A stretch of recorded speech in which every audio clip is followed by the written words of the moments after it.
εγώ στεμπελιάζω και δεν θέλω να το κάνω. Βασικά θέλω να το κάνω, αλλά βαριέμαι να γράφω υπόθετη γλώσσα. Άρα τέλος πάντων, εντάξει, μια στο τόσο μπορώ να το κάνω, υποθέτω. Οπότε έφτιαξα ένα φαγάκι το οποίο πιστεύω ότι θα ευχαριστηθώ πάρα πολύ και θα σας εξηγήσω ενώ το τρώω τι είναι, γιατί δεν θέλω να ξέρατε και το τυράκι που έχω βάλει παντού. Λοιπόν, έχω ψήσει πατατούλες στο φούρνο, ολόκληρες αλουμινόχαρτο κανονικά όπως το κάνουμε. Λοιπόν, οκ.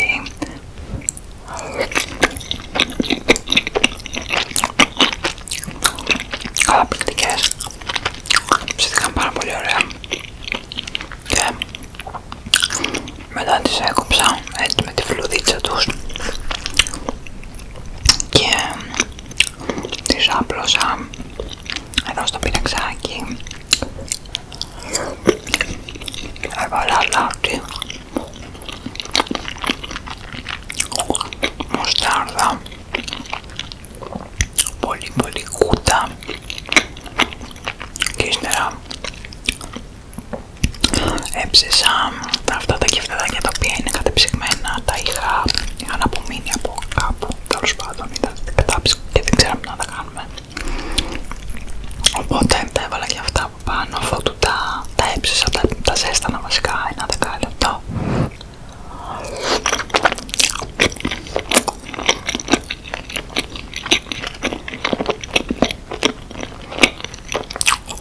Πάρα πολύ ωραίο. Και ύστερα έβαλα από πάνω μοτσαρέλα πάρα πολύ. Δεν το φαίνεται τώρα που έλειωσε, αλλά ήταν αρκετή μαζί με τα υπόλοιπα τυριά, ενώ με το κούτα.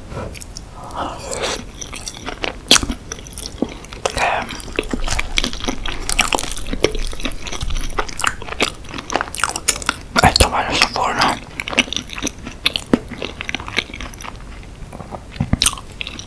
Πρόσθεσα και κάποια μουσταρδίτσα επιπλέον από πάνω, δεν θυμάμαι αν το είπα.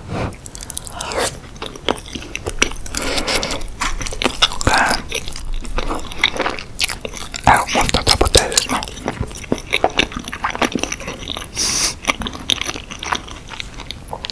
Το οποίο είναι εξαιρετικό και πίναγα και τόσο πολύ.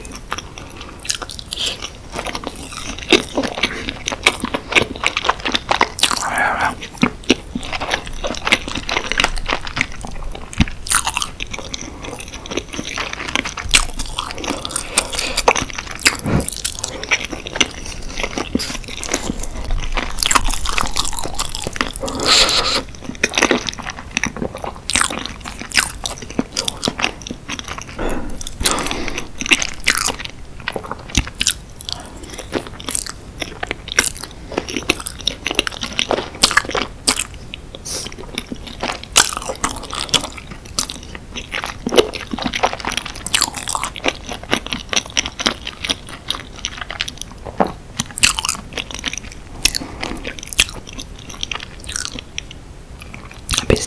Βλέπετε κάπου εδώ υπάρχει αυτό το μυρμικοειδές τέλος πάντων, το οποίο κολυβόταν στους φακούς μου τον τελευταίο καιρό.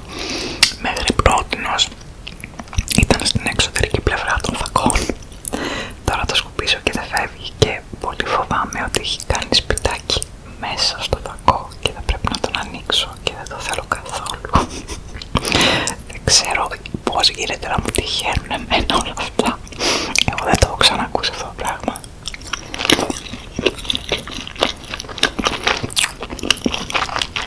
Τέλος πάντων, εντάξει, θα χάθηκε ο κόσμος.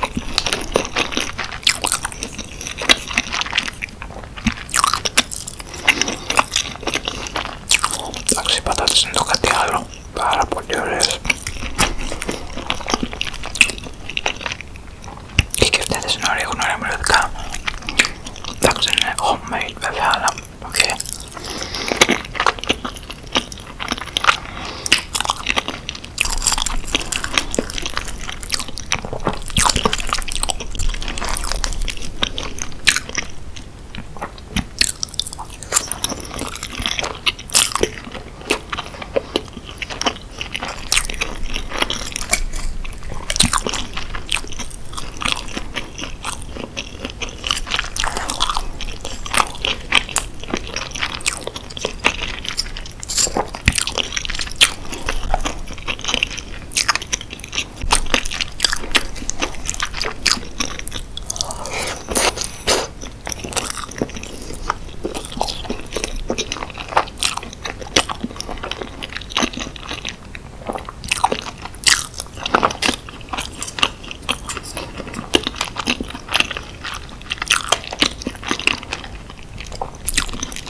βασικά είναι ο μόνος λόγος για τον οποίο βγαίνω έξω, οπότε ναι, είναι λογικό. Τέλος πάντων, εγώ έκανα πλακία γιατί ήμουν αφηρημένη τέλος πάντων σε μια βόλτα μας και προπορευόταν η μπουκίτσα. Της είχα αφήσει και ψιλολάσκα το λουρί. Εννοώ ότι είναι αυτό που μαζεύεται και απλώνεται με κουμπάκι. Δεν θυμάμαι πώς το λένε. Στο είχα αφήσει λοιπόν λάσκα. Δεν είδα ότι ήταν μια κυρία σκυμμένη μπροστά μας με δύο σκυλάκια που κάτι έκανε στα σκυλάκια της τέλος πάντων. Προφανώς γυναίκα. Και πήγε η μπουκίτσα και βάλε καυγά. Εγώ πανικοβλήθηκα για κάποιο λόγο, χάσει κι εγώ. Και αντί να την τραβήξω με το χερούλι, να κλείσω την ασφάλεια και να την τραβήξω με ασφάλεια με το δεξί μου χέρι,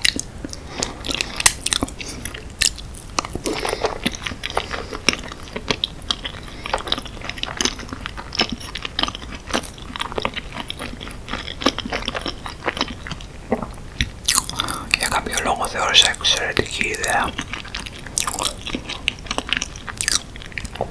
να τυλίξω το σκοινί γύρω από το χέρι μου και κυρίως γύρω από το δάχτυλο μου αυτό, και μετά τυλίχτηκα και ολόκληρη με το λουρί. Δηλαδή τσίρκο. Ήμουν απλά στον κόσμο μου. Αυτή είναι η ουσία της ιστορίας γενικότερα. Και εκείνη την ώρα προφανώς τραβήχτηκε, πιέστηκε, δεν κατάλαβα τι έγινε.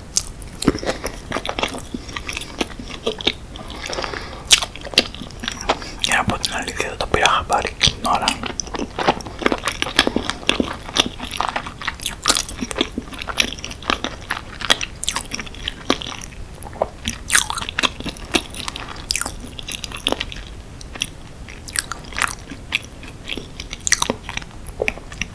Και μετά από ένα 5 λεπτό περίπου συνειδητοποίησα ότι έχει πριστεί το χέρι μου εδώ, συγκεκριμένα, ότι έχω μελανιάσει εδώ. Έχω μια μελανίτσα. Δεν θυμάμαι αν μελάνιασε κατευθείαν, πάντως τέλος πάντων δεν ήταν σε καλή κατάσταση, δεν μπορούσα να το κουνήσω. Δηλαδή τώρα μπορώ, έγινε πριν 3 μέρες, αλλά αυτό μπορώ να κάνω, δεν μπορώ να κάνω κάτι άλλο. Και επίσης να το ζωρίσω, να σηκώσω, να σύρω κάτι, έστω και με τα υπόλοιπα δάχτυλα, κάπως πονάει όλο μου το χέρι, οπότε λογικά είναι ένα τράνταγμα, μάλλον ελπίζω, γιατί αν είναι κανένα ράγισμα ή σπάσιμο δεν θα περάσω καλά πολύ. Δεν έχω πάει σε γιατρό.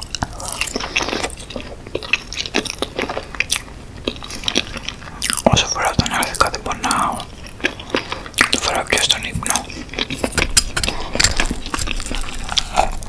αλλά όταν το βγάζω δεν είναι ωραία.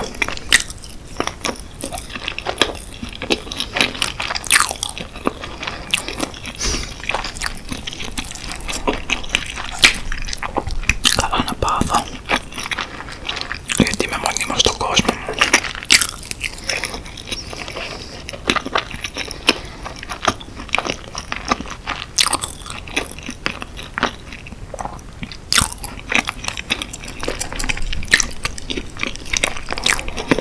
Αυτό.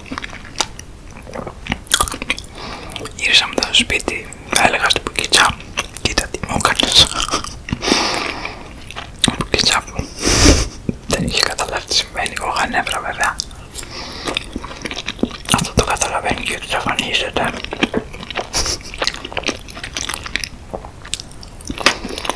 Και μετά από λίγο πήγα κάπου και συναντηθήκαμε στο σπίτι με την μπουκίτσα και με κοίταξε με τα ματάκια της, ξέρω εγώ ότι είσαι ακόμα θυμωμένη.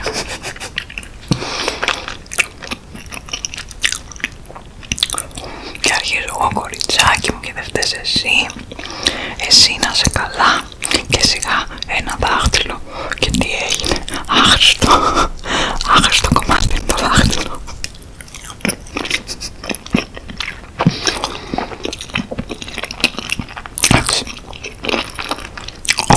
μήνες.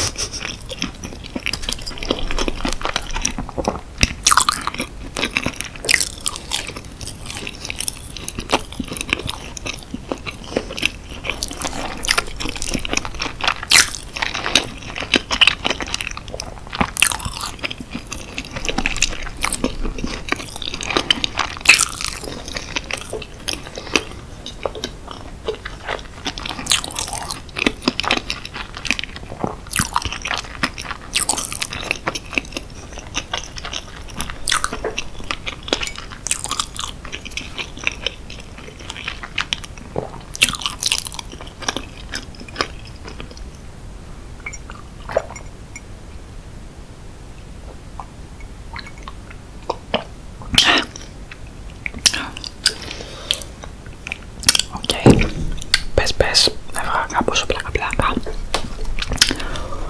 Ορίστε λοιπόν, σας έπριξα με το μπουρμπούρου. Εντάξει, αφού πια νομίζω το ξέρετε όταν μιλάω ελληνικά και ψιθυρίζω, θέλω να τα πω όλα. Οπότε, sorry, αλλά αυτό είναι, δεν αλλάζει. Έχω πολλά no talking videos, θέλετε να δείτε στο κανάλι, δηλαδή πληθώρα no talking videos και αλμυράκια γλυκά και ό,τι θέλετε. Πάση περιπτώσει, από εδώ φτάνουμε στο τέλος του βίντεο, αλλά πριν φύγετε σας παρακαλώ πάρα πολύ θερμότατα να πατήσετε εγγραφή, να πατήσετε πίσω στο κουδουνάκι για να σας έρχεται η ειδοποίηση για κάθε βίντεο που ανεβάζω, να κάνετε like στο βίντεο αν σας άρεσε με αυτό το χέρι like, να αφήσετε οπωσδήποτε ένα σχόλιο. Χαίρομαι πάντα να βλέπω τα σχόλιά σας και πραγματικά προσπαθώ να απαντάω όσο περισσότερα γίνεται. Κάποιες φορές δεν είναι δυνατό, αλλά πιστέψτε με, το προσπαθώ και φροντίζω να τα βλέπω όλα. Μπορεί να μην προλάβω να απαντήσω τα πάντα, αλλά έστω μια ανάγνωση θα την κάνω έτσι κι αλλιώς. Απλά δεν συνηθίζω να βάζω μόνο καρδούλα, γιατί θέλω να απαντήσω κιόλας. Δηλαδή το σχέδιο που έχω στο μυαλό μου είναι πάντα να τα απαντήσω όλα. Οπότε δεν βάζω πουθενά καρδούλα. Λέω θα τα απαντήσω, θα βάλω καρδούλα και θα απαντήσω. Και καταλήγω να μην απαντάω και να μην έχει και καρδούλα. Αλλά τέλος πάντων, εν πάση περιπτώσει, μην σας κουράσω άλλο. Σας ευχαριστώ πάρα πολύ που είδατε το βίντεο μου και όπως κάθε φορά θα σας δω στο επόμενο μου βίντεο.